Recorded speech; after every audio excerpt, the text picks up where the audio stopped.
our presenter for Climate Justice Exploring the Crossroads. So just a few Zoom etiquette pieces. For the most part, it's best to keep ourselves muted unless Fred has asked us a question, and then you can unmute yourself or use the raise hand function. We're only supposed to be up to 15 people, so we're a much smaller group than like the Peacemakers plenary was yesterday. So hopefully you've worked the kinks out of how to use Zoom on your end by this point. But just a little reminder that you can use the chat function to send a message to the whole group or just to send a message to a particular person. And Fred Taylor's going to be sharing his screen, so we'll have some visuals up for our time together. But Fred, we're now up to 14 people, so would you like to take it away? That's great. Thanks, Caitlin. So can you all hear me all right? Okay, and here comes somebody else. Catherine is appearing, so great. I see some familiar faces here. It's great. I won't take time to greet each of you individually, but it's wonderful to have this opportunity to be with you, to be exploring environmental issues again. Such an important issue for our time. And as you'll see today, there's some new angles on it that I've been exploring. So I'm eager to share them with you.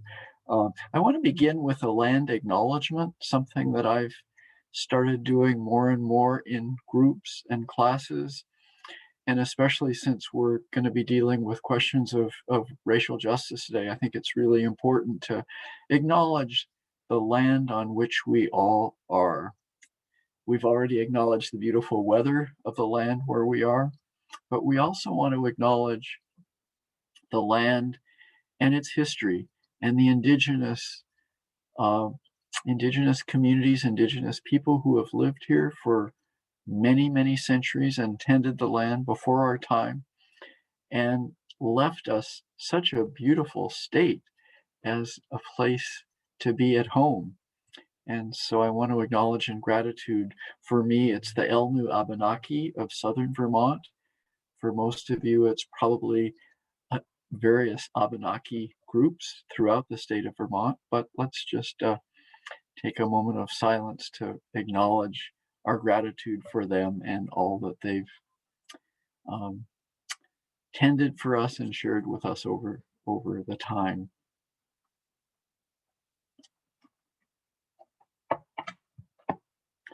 So I'll begin by saying a little bit about myself and about how I got here and what most excites me about this presentation.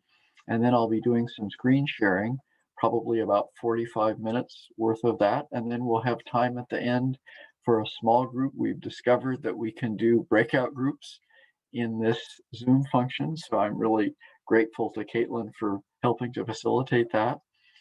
And also grateful to Judy Joy and Pam Piper. Judy from the Bethany Church in Montpelier and Pam from the Norwich Congregational Church, who will be sharing some of their perspectives along the way as well. I'm the environmental representative on the Department of Justice and Witness Ministries and have been doing environmental workshops probably for about the last 10 years for the conference. And this is a new one for me, doing it by Zoom. It's also a new one for me in the time of the pandemic.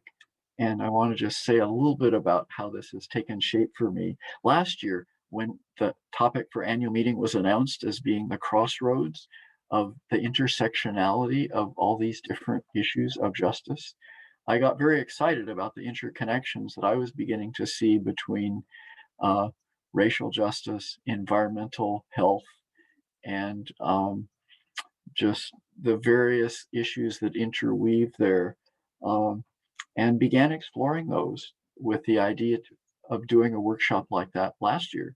And then of course the pandemic came along. We canceled annual meeting. We didn't meet at all. It was too abrupt and we weren't able to adapt quickly. So I had a whole year to think about this. And one of the things that started happening with me over the year was that I had numerous opportunities to attend webinars about, and many of you have probably done this too, it's been one of the great things about a pandemic, that the opportunities for online engagement have really been very exciting. And I'll be speaking about several of these as we go along today. Um, but these webinars help me to see not only the connections between environmental issues and justice issues, but more specifically, climate change as perhaps the most urgent of all the environmental issues that faces us today. And then the pandemic started entering into these conversations, and I realized that the pandemic wasn't at all separate from environmental issues, that it was another environmental issue in the weave of all of these different questions. And I began to see that you couldn't really extricate these issues from one another. And Tracy Blackman actually spoke about this yesterday. She talked about in her keynote how all these justice issues are interconnected as a weave. It's impossible to unweave them, and we need to work on all of them together. So I began exploring the interconnections between the environment and racial justice and the pandemic, and I started writing about it because whenever I'm struggling with something or trying to figure out, I like to write about it. And I ended up writing some essays uh, based on walks with my dog Charlie, which is my favorite way for exploring new ideas. And lo and behold, Lynn Bunyak was interested in publishing some of them on eKit. So if you're on eKit, you may have had a chance to see them already. Charlie on Good Friday and Charlie on Easter Sunday. But if you haven't had a chance to check them out, I hope you will. And if you're not on eKit, you should join eKit because there's some great opportunities there to explore all kinds of different ideas.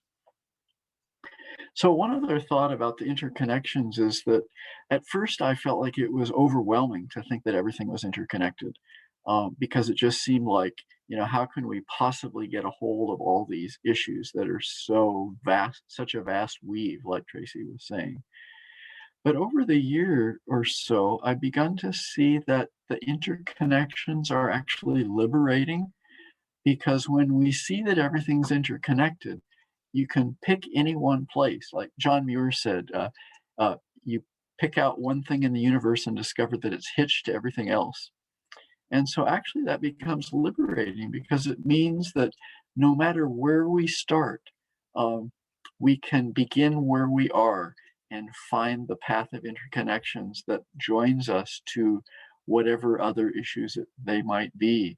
So that's the spirit in which I hope to explore today, and hope that this sense of interconnected weaving will be inspiring to you and maybe even a little liberating, and that by the end of the time together you'll have some new ideas about ways that you can explore these questions in your churches, in your own personal spiritual life, and in your just generally your life on this glorious planet which we are so grateful to be here with.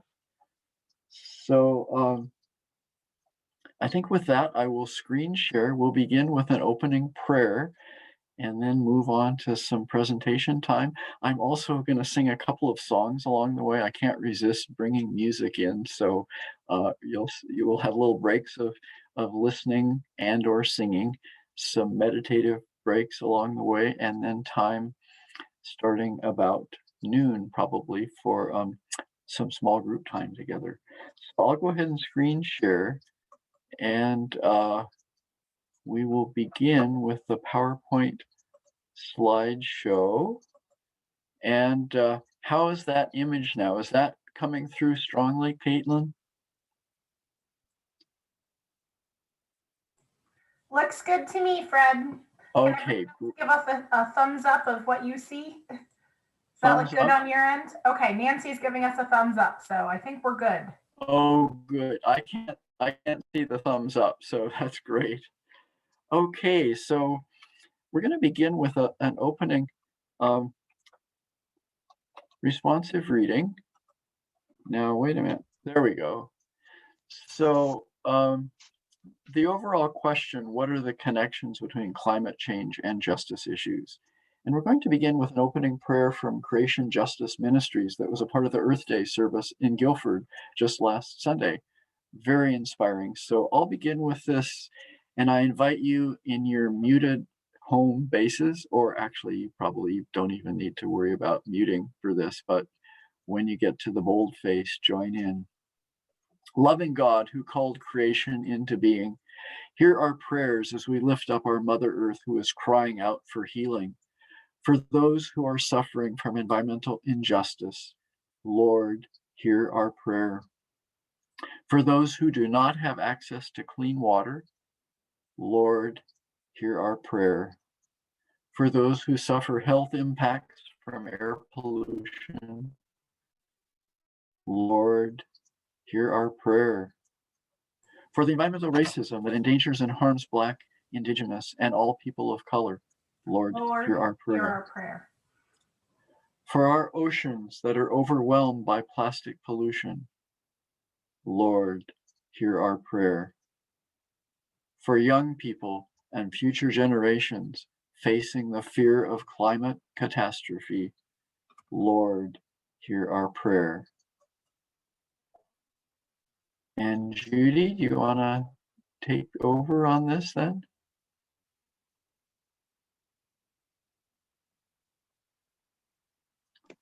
Judy. To bring new life. Can you hear me? Yes, great. Okay. To bring new life to the land, to restore the waters, to refresh the air, we join with the earth and with each other. To renew the forest, to care for the plants, to protect the creatures, we join with the earth and with each other. To celebrate the seas, to rejoice in the sunlight, to sing the song of the stars, we join with the earth and with each other. To recall our destiny, to renew our spirits, to reinvigorate our bodies, we join with the earth and with each other. To recreate the human community, to promote justice and peace, to remember our children, we join with the earth and with each other. We join together as many and diverse expressions of one loving mystery for the healing of the earth and the renewal of all life. Lord, hear our prayer.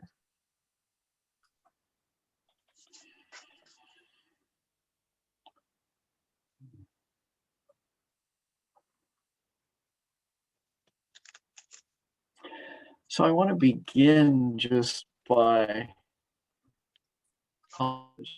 invoking the context of the environmental justice movement and acknowledge some of the ways in which low-income communities and communities of color have been impacted by environmental problems, more often impacted by extractive industries, and just some of the examples I've learned of the number of extractive processes that are located near communities of color or low-income communities.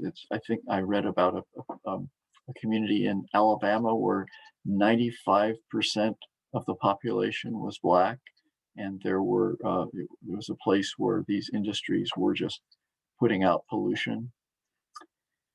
They're more impacted by health crises, and the pandemic is certainly an example of this. Are often the sites of polluting facilities.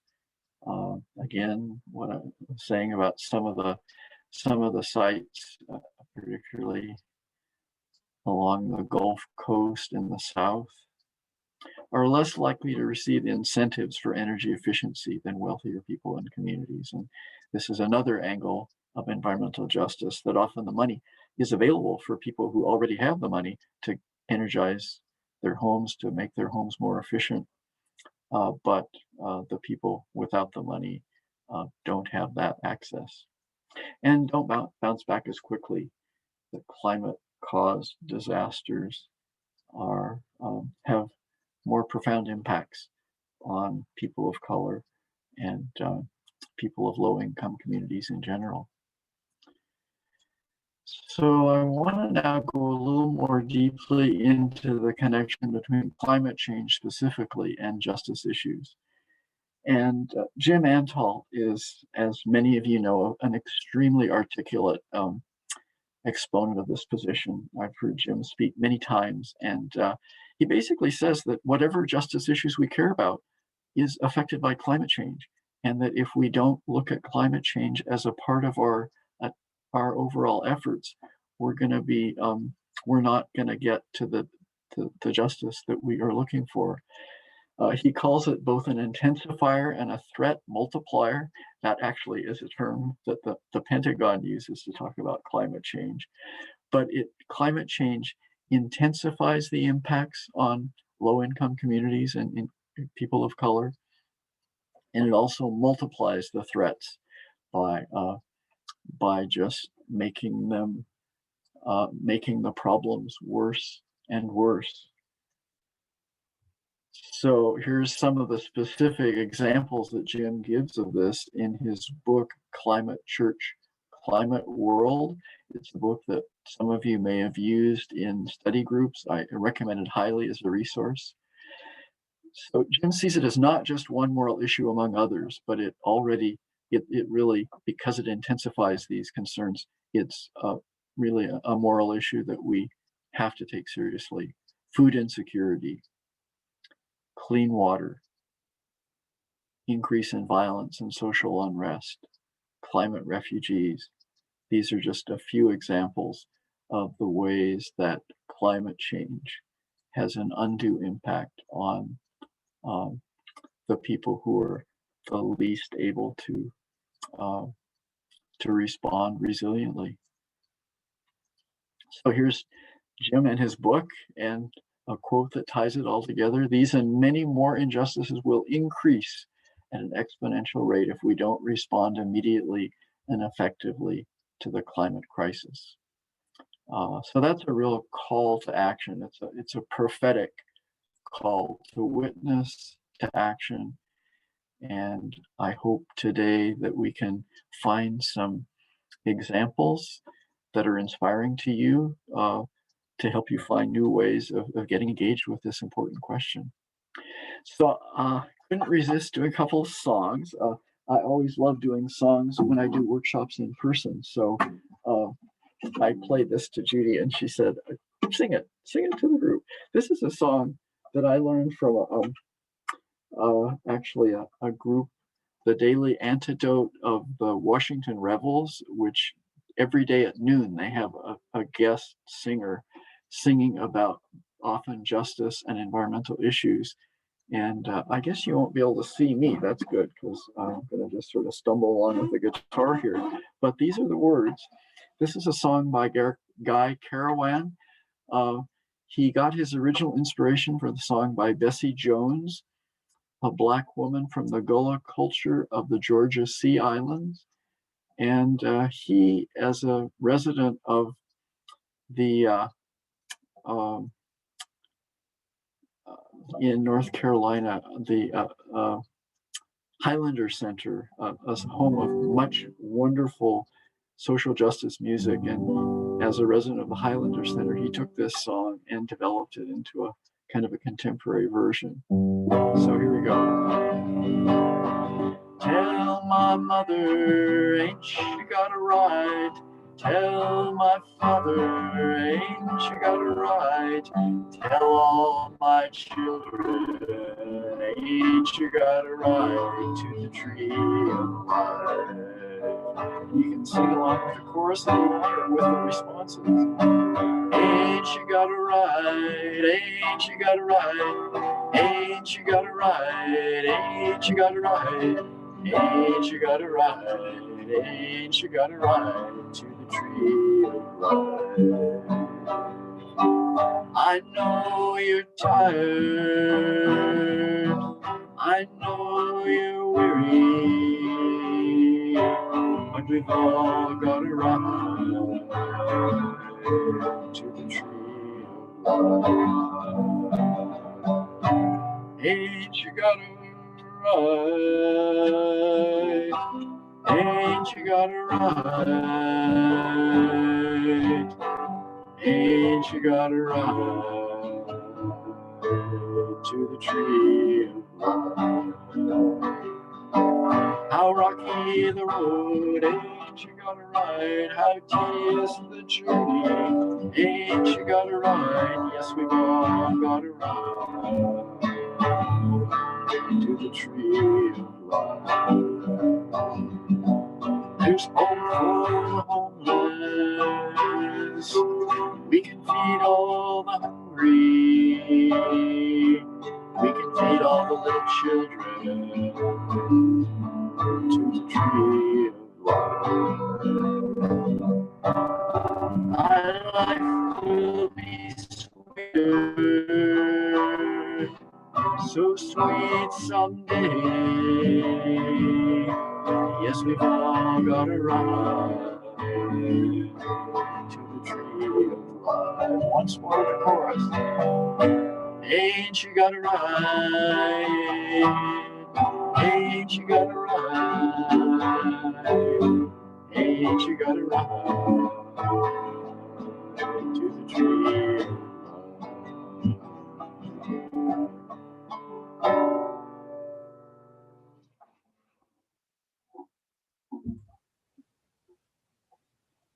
Nice job, Fred.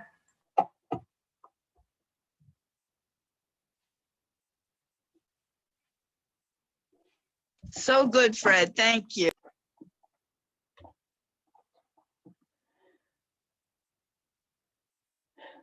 So now I want to share with you the first of two powerful Black women who I had a chance to encounter on these Zoom events of the last 6 months. The first one was Shalonda Baker. She's just been recently appointed by President Biden as the Deputy Director of Energy Justice and Secretary's Advisor on Equity. And she told this amazing story. I was hoping to be able to play this online for you, but I'll try to capture the story in my own words. She talked about how she had a wake-up moment several years ago in which she first realized that issues of racial justice and climate change were deeply interconnected. And before then, she was kind of, she was mostly working on racial justice issues and didn't see the weaving together. But during Hurricane Harvey, she was living in New England, and she got a Facebook post from someone in the Houston area who said, "Save us. The water is rising. We are going under." And then she looked at the Facebook post and realized it was from her brother who lived down there. And it was that family connection, that seeing that this was something that affected people that she deeply cared about and loved. Suddenly the two issues snapped together in her mind, and she couldn't separate them anymore. So I just found that story so moving. And I think often these personal stories of connection and of things coming together are what move us as activists and as people of faith. We are a tradition of our stories. So that's one story that really spoke to me. So here's a couple of quotes from Shalonda's webinar. She sees us as in a pivotal moment comparable to the Depression. And this gives us incredible opportunities for change, even though it also presents us with incredible challenges. But to see this as something that really wakes us up and gets us moving. She talks about our energy system born out of the soil of racism, which brings wealth to some and suffering to others, and asks us to really look at where we are in that energy system and how we are privileged and how that system brings suffering to others. And then finally, she sees us in a window of opportunity that we can develop new systems with equity at the center. And so let's see, I guess those were three key quotes from her. And I'm very excited to see what she's able to do now in her new role in Biden's energy department. So I want to say a little bit more then about how this pivotal moment inspires us as people of faith. Uh, because as Jim Antal has said, and as many other religious leaders have said, when we're in moments of crisis and opportunity like this, people often look to religious leaders for guidance, for inspiration, and for action. And so the next person I want to talk about, Reverend Mariama White Hammond, appeared on a webinar that was sponsored by the Congregational Church of Weston's Let's Talk series. She's the founding pastor of the New Roots AME, African Methodist Episcopal Church in Boston, Roxbury, I think it is actually. But she's newly been appointed by the mayor of Boston as the chief of environment, energy, and open spaces. An amazing woman with lots of energy and vision. And I'm going to be quoting kind of extensively from her now because she really gave me a sense of how our tradition as a faith community can speak to us in this time of both crisis and opportunity. She doesn't make any bones about saying that our system is unsustainable at a planetary level and that we need to change things. So, given that fact, it's an opportunity to walk away from this unsustainable system and choose something new and powerful. But there's a but here. And I think this is something that we've all felt at times, that if we don't know what we're walking towards, if we can't imagine that future, we're afraid to leave behind the system that we know is unsustainable, but we just can't quite break away from it. So she has a wonderful story of people who walked away from an unsustainable system. We're all familiar with it. It's the Exodus story. And so here we have Moses after having just crossed the Red Sea. And Reverend Mariama talked about 5 different ways that the Exodus story inspires us in this process of walking away from the old into the new. Of course, for the Hebrews, the old was slavery in Egypt. But she makes the point that it wasn't just Pharaoh that was enslaving them, it was a whole system. So it doesn't maybe matter who's the Pharaoh, who's the president. It does, of course, make a difference, but that it's really the system that needs being affected and changed. So she offers these 5 suggestions based on the story of Exodus. First of all, reconnecting with wild places. Moses goes to the wilderness, finds the burning bush, and Reverend Mariama suggests that our ability to connect with the sacred is enhanced in wild places and with wild creatures, and that when we're not connected with wild places, we often function more out of fear because we don't have that sense of our deep grounding in the sacred. And I think Judy was going to say a few words about this. Judy, do you want to jump in? There, I figured out how to unmute. Yay! We're Yeah. getting it here, yeah. About a wild place, or a not so wild place, but a nature place that feeds my soul and probably feeds a lot of other people's souls, and got me through a really hard time last summer when I was laid off from my job that I love so much due to the pandemic in April. And then in July, I was told that I wasn't going to be going back. The only thing that saved my sanity was my garden and having my hands in the soil and seeing things bloom. when my heart wasn't being fulfilled by my job was amazing. And I believe it saved me. And then I was talking to Fred yesterday and came back to when I went back to school in my 60s and studied eco-psychology.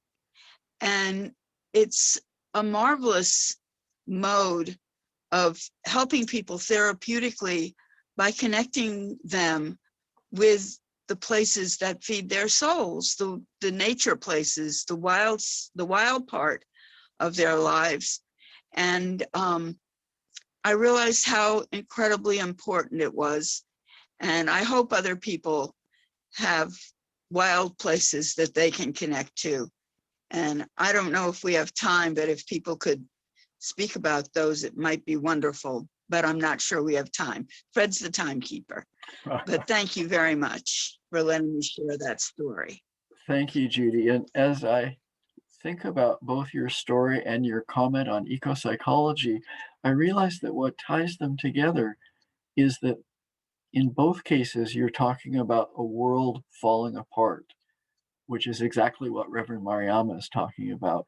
When we see our world coming apart before our very eyes and facing us with challenges that we don't know we can make it through, like you said, it's going back to nature. It's finding our roots, our connections with the natural world that gives us vision. It also keeps us humble, I think. It helps us to see that we aren't the living end of things and that the natural world is a system that's far greater than our individual concerns and even human systems. And so by connecting with nature, we can reconnect with that part of our lives. I have a song to share, and I'd like to invite you to, while I'm singing, to reflect on where's a wild place that you go to reconnect with the sacred or with God. And then we're doing pretty well on time. I think we might be able to take time for just people to either say a word or put in a chat um, a place that speaks to you. But here's a song. I noticed Mary Grove was on this, and Mary's going to really get a kick out of this because this is a song that I learned from the Guilford Church Choir. Andy Davis, who's a wonderful singer, probably you know him through his singing in the various groups around. And this is a song that he taught me called the Navajo Prayer, written by Josh Bogan.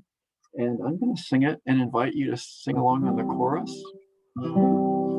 But also just as we're singing to reflect on where is a place that you feel moved when you're in nature.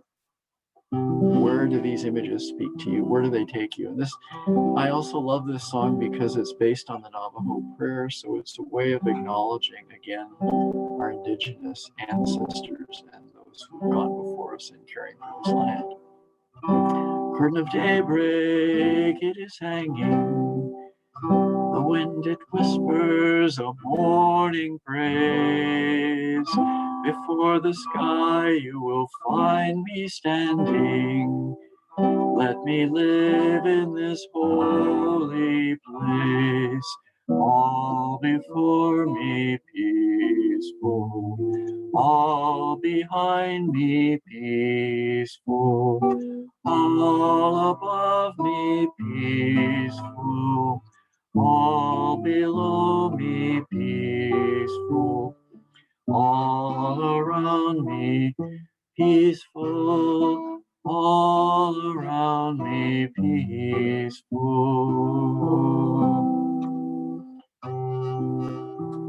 In the house of freedom there I'll wander. In the house of life I pass my days. In old age traveling there I'll wander. Walk with me in this holy place.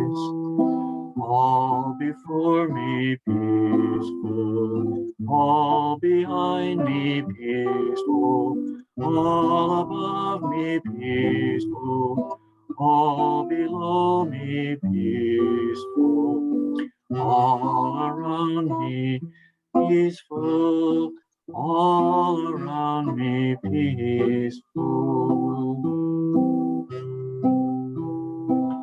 Homeward now down this road I'll wander, where my soul's long lines are deeply traced. Homeward now shall I make my journey, oh, yonder this holy place. All before me peaceful, all behind me peaceful, all above me peaceful, all below me peaceful, all around me peaceful, all around me peaceful.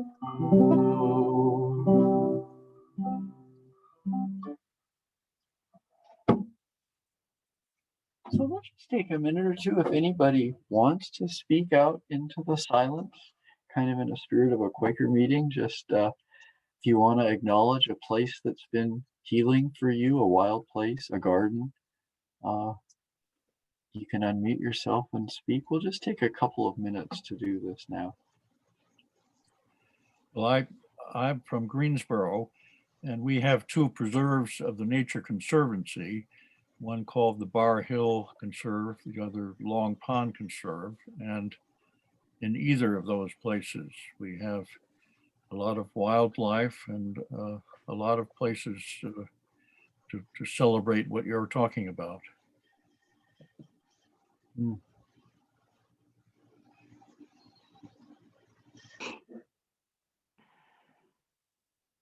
This is Pam. I, like the previous person, I'm not sure who it was, the garden. The garden is where I get grounded. But the Grand Canyon, I lived in Arizona for about 30 years. And that was my true spiritual connection place. And so I enjoyed this Navajo song because I did a lot of studying and knowing about the native beliefs there. So.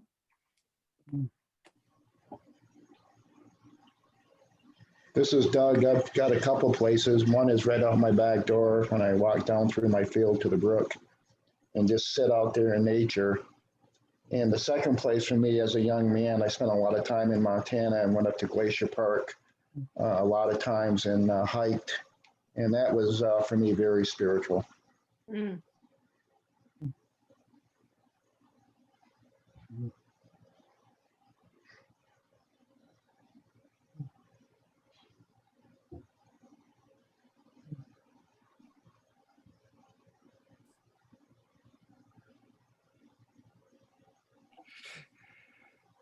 Any other places that want to be spoken?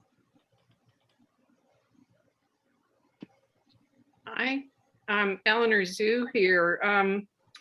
I have one that I am heading for in a pilgrimage sort of way. So I'm sort of hoping to think about this aloud with some others. I decided when I heard about the North Country Trail, which starts in North Dakota and comes to Vermont, or it's about to. The Green Mountain Club is trying to hook it up with the Long Trail and the Appalachian Trail. I said, oh, I guess I'm going to North Dakota to start hiking east. And God knows, it's one of these things that just popped into my life, and I'm going in August and I don't know anybody in North Dakota.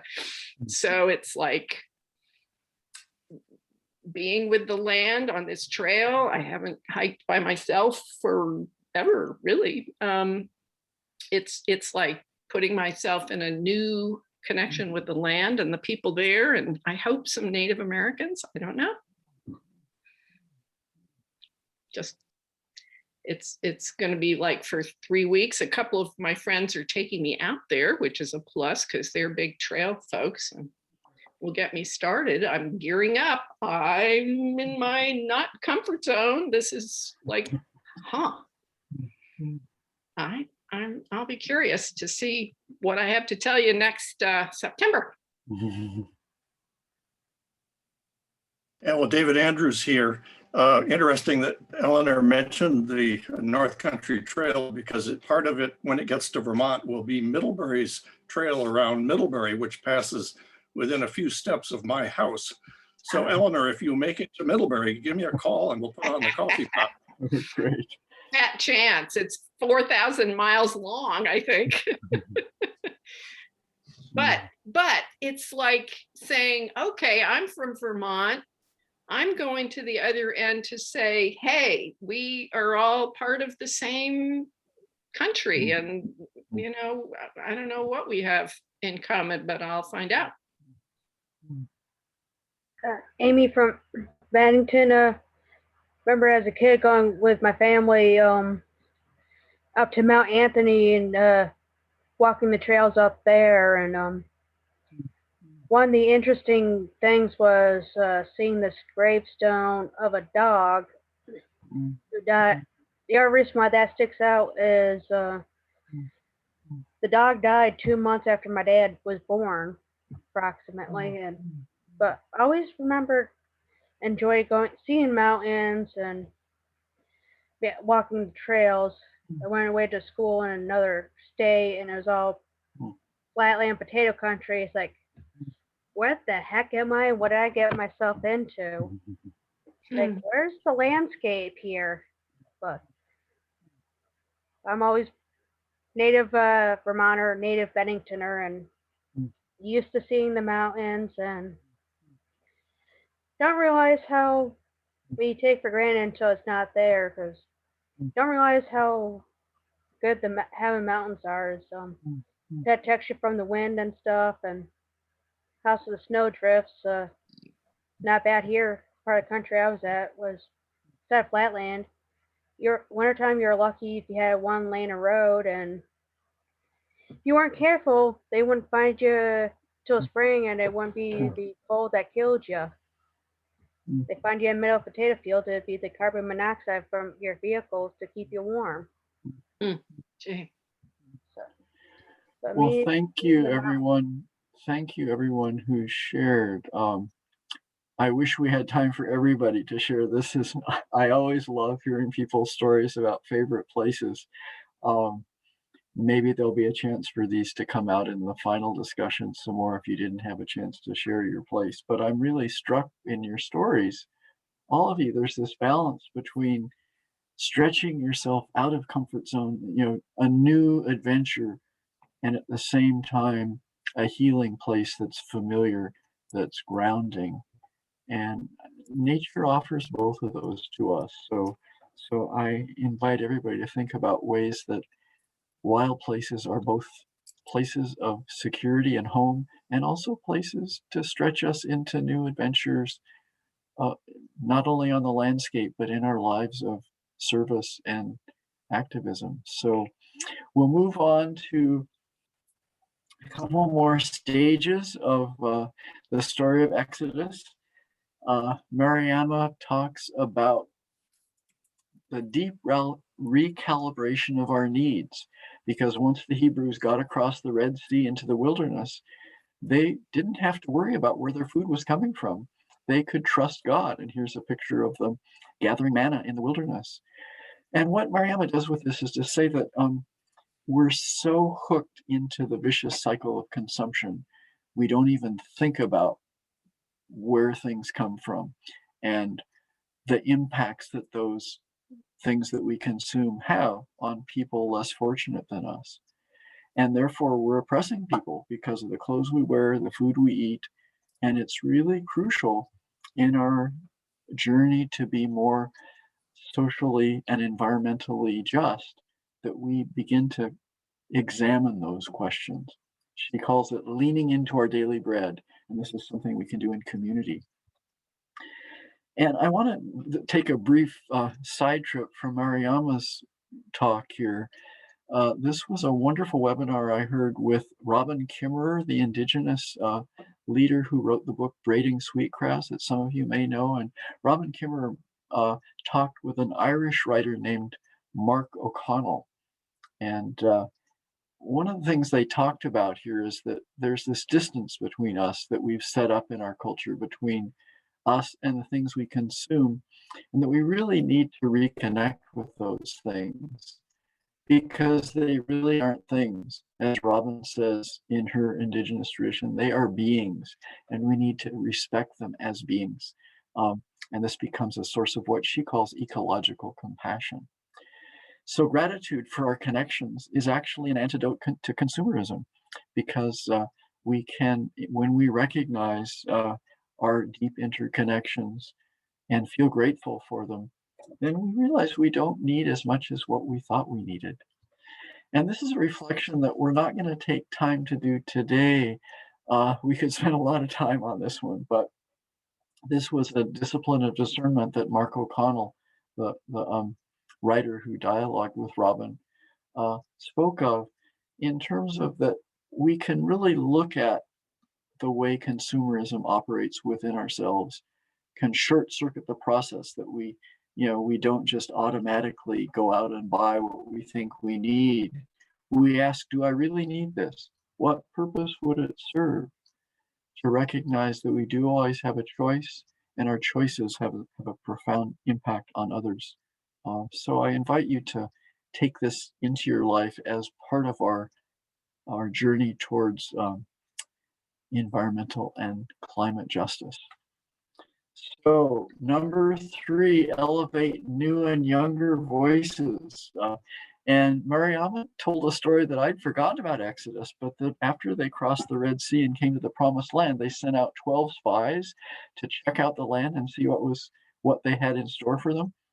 And 10 of them were really sort of cowed by what they saw.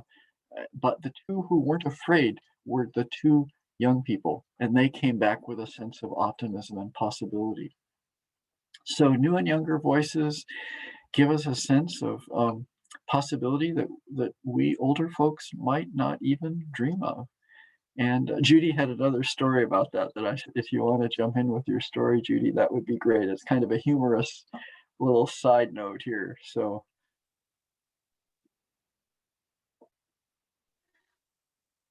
Okay. I had to tell this to Fred when we were talking about younger voices.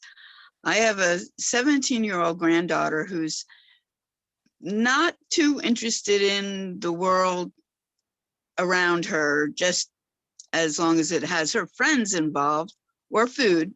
She's a happy girl. But I was so proud.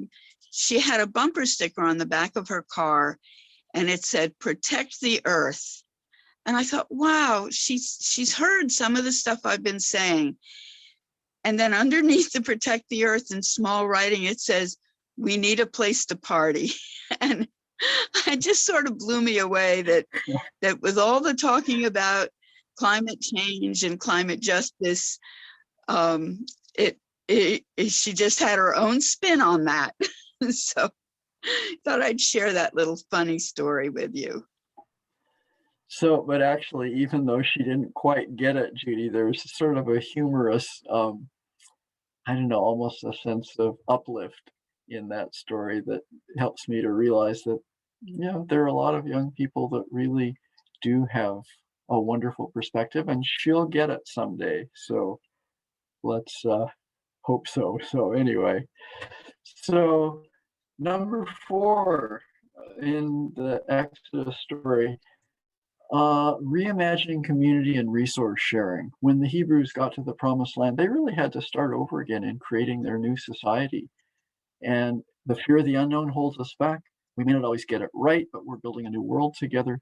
We need to think differently. This is really key about how we consume and how whose need, oops, a little misspelled word there, whose needs we elevate. And so this whole idea that we're creating a new world together, that it's not just about sort of dealing with a few symptoms on the surface, but it's about reimagining. And then finally, putting it into practice. And she had a couple of really key ideas here that there's no one way to put this into practice. It's a both and approach. We need to work within the system, push it to do better, but we also need to create new systems outside the system. and that each of us has a unique calling for this.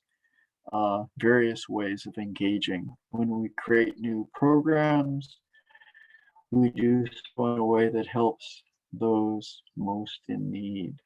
One other point that she makes about this putting into practice, which I know ties in with something Pam's going to talk about in a minute, is that the work for environmental and climate justice isn't just about working for the justice of people of color, but that there are those within our midst, white people, who are also people living in poverty, who are equally victims of climate and environmental problems, and that it's really important that we be inclusive, that we reach out across boundaries between races, between communities, and it's all about finding new ways of being together in community.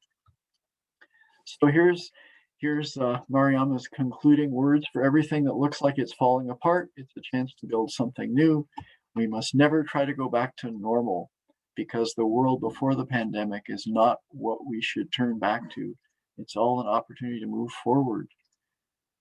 And her closing words to me were just so powerful, that all three issues are overwhelming and painful, but they actually are allowing things to fall away that need to go. And this enables us to move forward with vision into a new world. And this is a quote from Arundhati Roy that I'm not going to take the time to read it through, because we're getting a little tight on time here, but I want to just call attention. You can read it on your own as I talk briefly. Her idea is that the pandemic is a portal, and that we could choose to go back to normal, which sometimes we find ourselves feeling, oh, can't wait to get back to things as they were. But that actually, if we go back to the way things were before, in terms of health, in terms of racial justice, in terms of the environment, we're just going to end up in a worse problem, because we've seen these problems revealed through the pandemic and their interconnections. And so we have the option to walk through this portal lightly with little luggage, ready to imagine another world and ready to fight for it. I want to just briefly introduce this this idea of the social change ecosystem map. And I'm going to do another quick screen share here. This is a wonderful resource I learned about from the Bennington Church.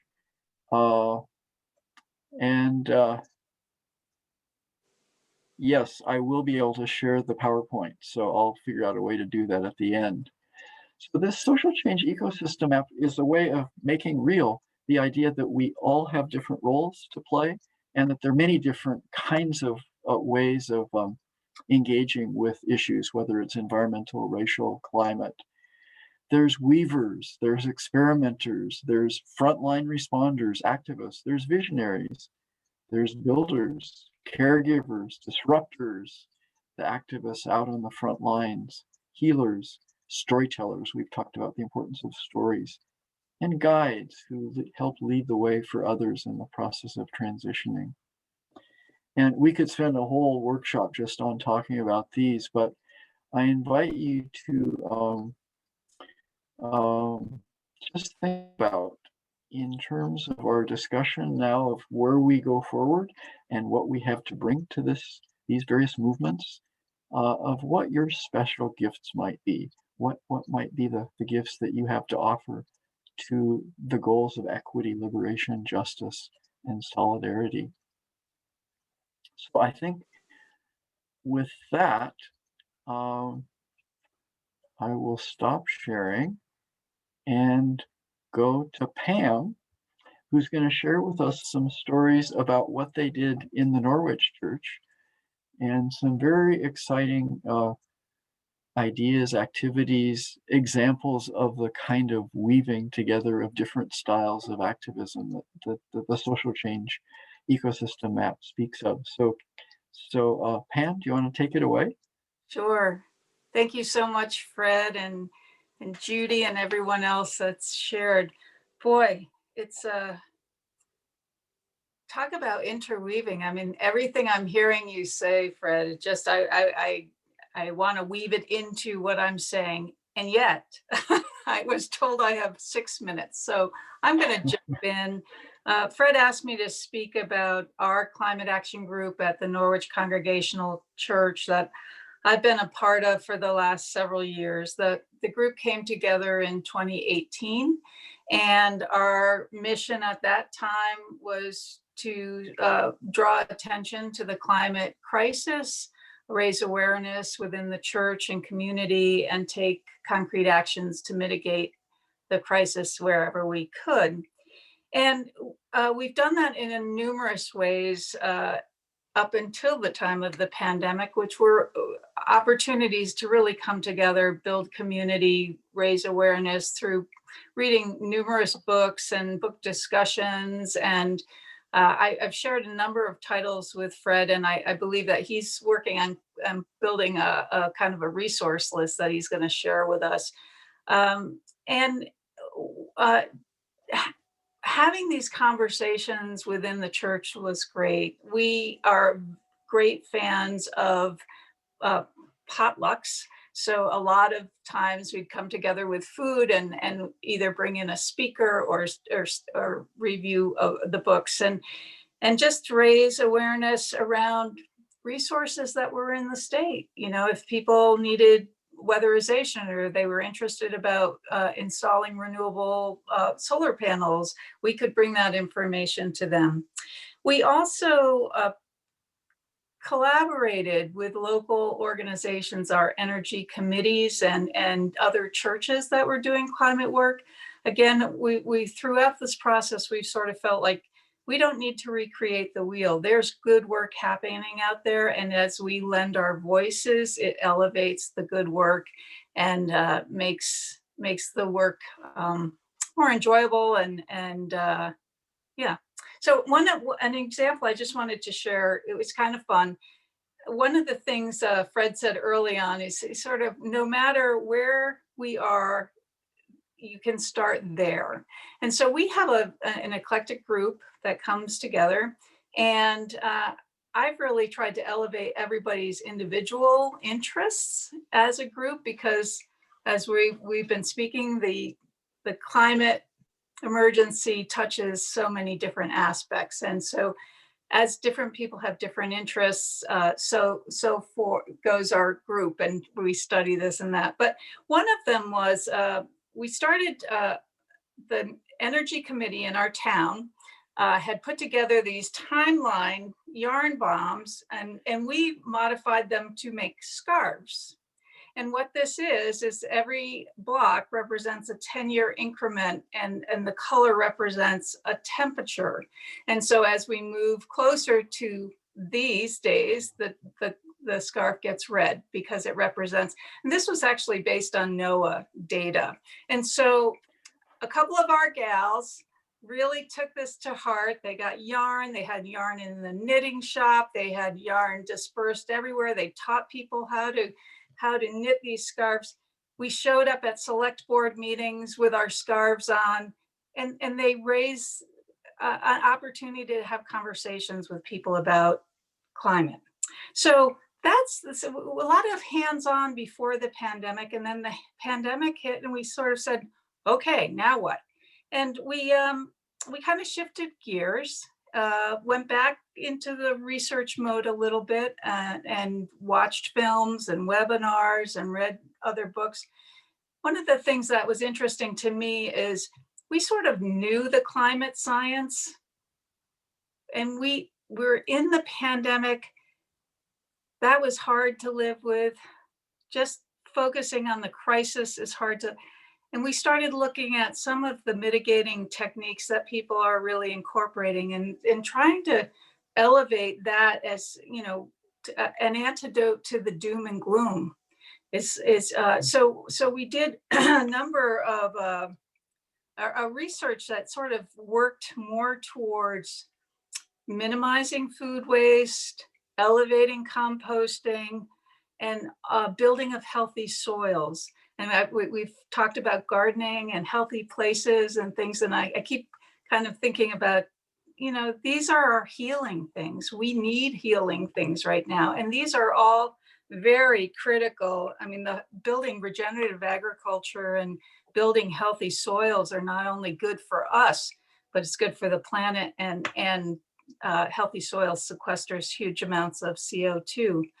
So we share that information with our congregation in little write-ups that we send out to them weekly in a little bulletin type thing called the Vine. We initiated Climate Sunday last February was our first one. We just did a second one where we choose the music and the readings and the sermon based on a climate type issue. Last Climate Sunday, which was 2 weeks ago, was on witnessing. And so we wove that into the discussion. Oops, there's my timer saying that I'm running late. So I'm going to hurry up just a minute, because the other things that we've done that are also important. So that's sort of on an individual basis and getting the word out. But we really realized so much through this last year how important political advocacy is. And we needed a new administration, one that actually believed the climate science. And all of us really dug in our heels, and whether it was texting or phone banking or making contributions or writing letters on a state and national, local level, we worked to get people that believed in the science and that vowed to take some positive change. So that advocacy has been a piece that's more on that societal political level. And I think it's been really important and continues to be something that we can do from our homes in our free time. It's not, you know, shoulder to shoulder, though we're getting back there. But what we do is we'll send out an email and say, you know, we need your senators to vote this way on this, and then everybody sends a little letter out. So that's another thing that we're doing now. And the last thing I wanted to mention, and Fred and I were talking, and I mentioned a concept called virtuous circles. And he asked if I would explain that. And it's been interesting because I've actually seen virtuous circles not explicitly referenced today, but numerous times in our conversations. One starting with some of the quotes from Jim Antal early on about the impact of the climate and on climate issues and climate justice. It's all interwoven, as we've talked about. I would like to use an example near and dear to my heart, which is talking about weatherization. I think one of the ideas behind virtuous circles is that maybe not everybody is as interested in the climate as we are, but they may be interested in an aspect of something that's tied to climate that we can kind of draw their awareness in, and maybe their passion into the overall process. So with weatherization, I've done a lot of volunteer work with low-income families around weatherizing their homes. A number of the people in our group have. Weatherization is a big thing in Vermont. We live in older stock housing. We live in a cold environment. There's lots of places where we, as the Climate Action Group or you, can talk about weatherization and kind of pick up people's awareness. Obviously, there's a connection to climate. The more we have to heat these homes and the amount of fossil fuels that we burn, that works to impact the in a destructive way the climate. Our elderly and our low-income families are living in homes that are drafty and cold. Our low-income families are spending a disproportionate amount of their income just to heat their homes. Our elderly just aren't warm if they're in a cold home. So right now, in front of the state legislature, there's a big chunk of money being set aside for weatherization, but we got to keep pushing to the end game. And hopefully that money will then create jobs, help our elderly be warmer, create fewer fossil fuels burning off into the atmosphere, and allow our low-income families to keep a little bit more of that income to create a better life. So there's a virtuous circle. I hope you see them everywhere. I wish you well in all of your work, and thanks for taking the time to listen. Bye. Thanks, Pam. So inspiring to hear about the way so many different aspects of this, what we've been talking about, were embodied in your church. And I love the your neck scarf. I hadn't realized when you first told me that. It's so vivid to see it. It's such a dramatic illustration of what we're talking about. So, okay, so we want to take time for small groups now, and we'll do a 15-minute breakout room with, I guess we'll have 3 groups. There's a few more people than we had to begin with. So I don't know, do we still want to stick with 3 groups, or? I've assigned, Fred, I've assigned everyone to a group, so I have the groups ready. If you wanted to put the questions up. I'll put the questions up, and then we can go right into the groups for 15 minutes. So here we go, back to the, let's see, here we go. So, yeah, now this should, wait a minute, there we go. So here's some things to think about and to talk about in your group. What, just maybe to begin with, what's most touched you about this time together, but then particularly to reflect on what we're already doing, what we might do to move further. You may have other stories like the stories that Pam shared about what their church is doing that really inspire you, that would be great to share with other people. And how can then, on a larger kind of more philosophical level, how can we respond to this challenge of the pandemic as a portal to help us create that new world that we are so much in need of and yearning for? So let's go right into 15 minutes of breakout rooms. And then when we come back, we'll have a few minutes to share and a final closing. What we were most touched by. I started with saying what a great reminder that you provided with reminding us of the connection, that one small act affects us all. And sometimes it feels overwhelming. There are so many things to address that was a really good reminder and very reassuring. Eleanor talked about, I'm sorry, I don't have her name right, but Robin Padawami Kimmer's work. And how we are all beings and being respectful of all the beings that we coexist with. And Rob talked about how he's uncomfortable with being called a steward of the earth, but we are of the earth, and that each being has worth, and how to be more in partnership with our fellow beings. And Nora shared how happy she is to be back here, moving back to Vermont and being able to lift up her eyes to the hills. And then as far as in terms of the future, we talked about responding to the opportunities of the portal that COVID is offering. Pam Piper discussed about being reduced. We were all reduced to a place of vulnerability. Even though some are more vulnerable than others, and recognizing that place of vulnerability, of being open though to change in that.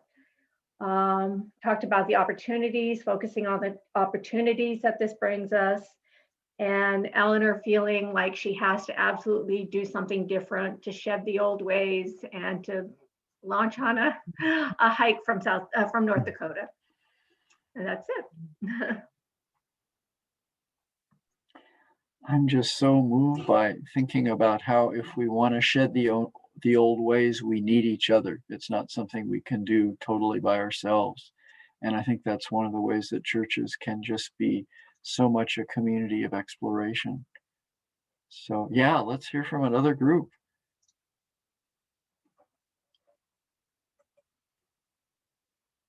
Thanks, Pamela. That was wonderful, rich sharing. Yeah.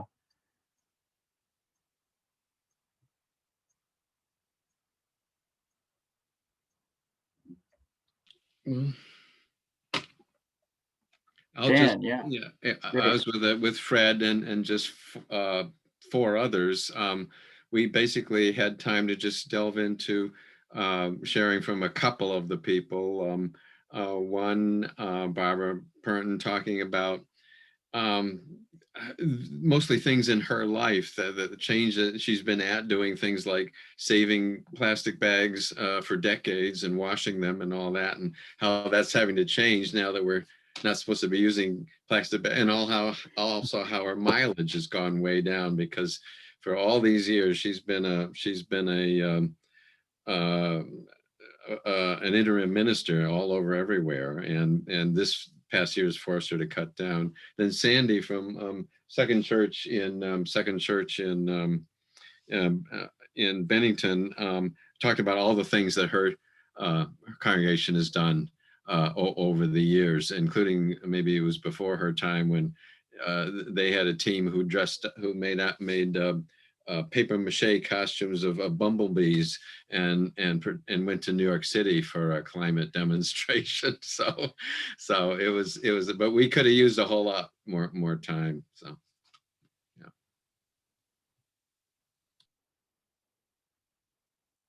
And my apologies if I was not fair to complete to Amy what I said, or Barbara.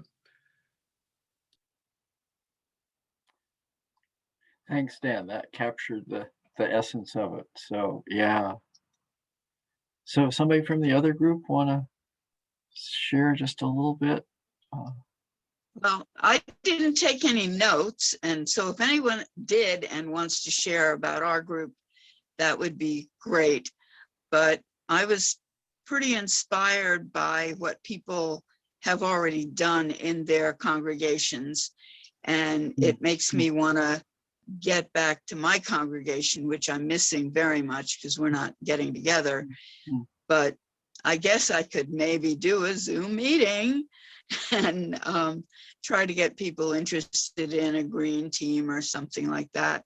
But it was great to have that opportunity to listen to individual people talk about how this time together has been valuable to them and what they're planning to do in the future. So that's it for our group. And Caitlin now has, speaking of the younger generation, Caitlin has her, you want to introduce your young'un there?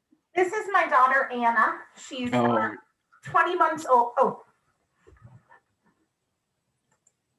Yeah, we can hear you. Okay, this is my daughter, Anna. She's 20 months old and full of energy, lots of energy. Can I share the schedule just for the rest of the day, Fred, before you wrap up? I was thinking that would be helpful for folks. Sure. Caitlin, quick question. Do we have the luxury of maybe 5 extra minutes so I can play this Amanda Gorman poem? Is that? We do, just recognizing that we committed to finish at 12:30 per the schedule. So if people have to leave. Sure, if they do have to leave. But let me just share the program booklet really quick for folks so you know what to see this afternoon. Can you see this, that we have a break at 12:30, and then the third plenary starts at 1:30, and so that'll be the link that I was sent out, and then there's worship at 2:30. So after this, you've got time for lunch, and then joining the rest of the meeting at 1:30. Great. Well, I'm going to give Amanda Gorman the last word. When Pam shared with me her climate justice worship service from Earth Sunday a couple of Sundays ago, I was just blown away by this new poem of Amanda's called Earthrise, and it just speaks to everything we've been talking about this morning. So I'm going to give her the last word. It's about a 4-minute poem video. But before that, I want to thank you all for being a part of this conversation. I'm inspired by it. I'm inspired by hearing what you all have been doing. I'm inspired by what you are inspired by. And Dan mentions interfaith power and light and solar panels. And I just want to say that I will be sending out to all of you, I've got everybody's email, I'll be sending you out a resource list that Pam's been putting together, and I'm adding some things too, including books, resources, films for discussion, uh, kinds of projects, groups, local groups that you might connect with. And one thing we haven't talked about, I just wanted to fit this in because it's so new and so relevant. There's several groups of young people of color in Vermont that are really working on developing agricultural opportunities. There's a group in Brattleboro called the Susu Healing Collective, and they've been raising money to have to make it possible for young people of color all over the state to set up their own sustainable farming programs. And that's such a perfect way of dealing with race, agriculture, climate, you know, and creating community. So that's just another additional. And I think the more we can network with these groups, groups of young people, groups of people from various racial and ethnic groups, different churches. Some churches have partnered with each other in different projects. So I really encourage you to be, to be thinking creatively about all the possibilities in your area of exploration. I will be sending out a resource list. I'd be glad to send out a link, like a PowerPoint for what I showed, because several people have requested that in the chat. And maybe links to the videos like the Amanda Gorman and anything else I can think of that you might enjoy. And it'll be great to be in touch with you by email. And I would love to have another conversation like this with you all. So maybe we could figure out a way to just be our own little Zoom community sometime in the next month or so. It'd be great to check in and see what people have been doing and been inspired by. So any last minute questions or comments before we let Amanda have the last word?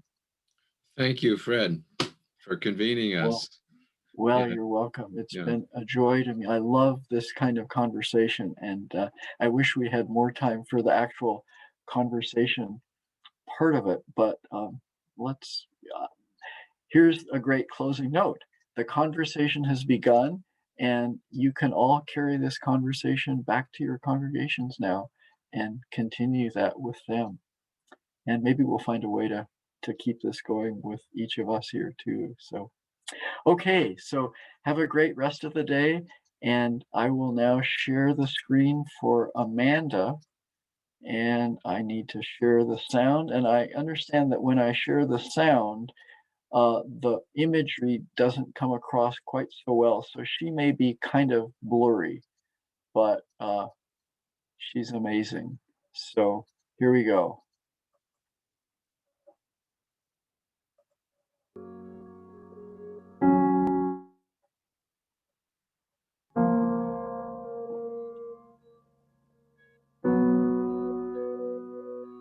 On Christmas Eve, 1968, astronaut Bill Anders snapped a photo of the Earth as Apollo 8 orbited the moon. Those three guys were surprised to see from their eyes what planet looked like an Earthrise, a blue orb hovering over the moon's gray horizon with deep oceans and silver skies. It was our world's first glance at itself, a first chance to see a shared reality, a declared stance, and a commonality, a glimpse into our planet's mirror. And as threats drew nearer, our own urgency became clearer as we realized that we hold nothing dearer than this floating body we all call home. We've known that we're caught in the throes of climactic changes some say will just go away, while some simply pray to survive another day. For it is the obscure, the oppressed, the poor who, when the disaster is declared done, still suffer more than anyone. Climate change is the single greatest challenge of our time. Of this, you're certainly aware. It's saddening, but I cannot spare you from knowing an inconvenient fact, because it's getting the facts straight that gets us to act and not to wait. So I tell you this not to scare you, but to prepare you, to dare you to dream a different reality where, despite disparities, we all care to protect this world, this riddled, blue marvel, this little true marvel to master the verve and the nerve to see how we can serve our planet. You don't need to be a politician to make it your mission to conserve, to protect, to preserve that one and only home that is ours. To use your unique power to give next generations the planet they deserve. We are demonstrating, creating, advocating. We heed this inconvenient truth because we need to be anything but lenient with the future of our youth. And while this is a training in sustaining the future of our planet, there is no rehearsal. The time is now, because the reversal of harm and protection of a future so universal should be anything but controversial. So, Earth, pale blue dots, we will fail you not, just as we chose to go to the moon. We know it's never too soon to choose hope. We choose to do more than cope with climate change. We choose to end it. We refuse to lose. We do this and more, not because it's very easy or nice, but because it is necessary. Because with every dawn, we carry the weight of the fates of this celestial body orbiting a star. And as heavy as that weight sounded, it doesn't hold us down, but it keeps us grounded, steady, ready, because an environmental movement of this size is simply another form of an Earthrise.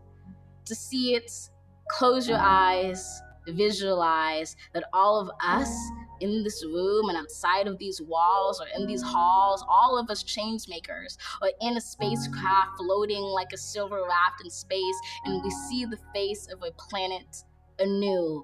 We relish the view, we witness its round green and brilliant blue, which inspires us to ask deeply, wholly, what can we do?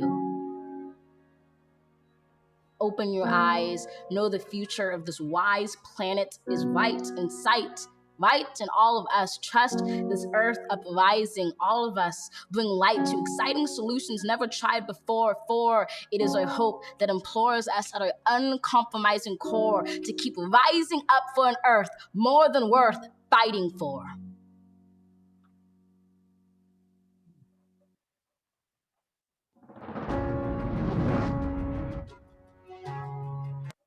Wow. Isn't she something? Well, is there a link to that? Well, I'll send you a link to that. Yeah. Okay, that'd be great. Yeah. Do. Yeah. Please do. Yeah. Oof. She's Yeah. something. She's amazing. Yeah. Well, once again, thank you all for being here and for being fellow travelers on this journey of transformation. And look forward to connecting with you at some point.